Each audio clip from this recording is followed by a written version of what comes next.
તારીખ 17 મેથી 31 મે સુધી સેલ્ફ એન્યુમરેશન એટલે કે પોતાની સ્વ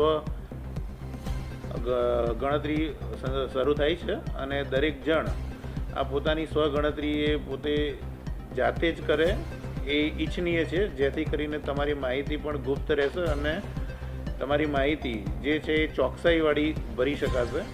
તો આ જે તબક્કો છે એટલે પહેલો તબક્કો વસ્તી ગણતરીનો કે જેની અંદર તારીખ 17 મે 2026થી 31 મે 2026 સુધી દરેક પોતપોતાની સ્વગણતરી કરી શકશે અને ત્યારબાદ હાઉસ ટુ હાઉસ એટલે કે ઓફલાઈન આપણી ગણતરી શરૂ થશે 1 જૂનથી 30 જૂન સુધી.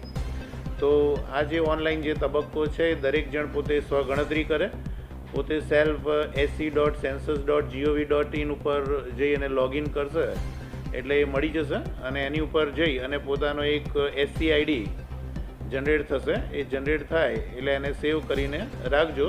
જ્યારે વસ્તી ગણતરીકાર પોતે આવશે ત્યારે એને SCID આપવાનો રહેશે અને જેથી કરીને તમારી માહિતી એ સચોટ અને ચોકસાઈભરી રીતે થાય.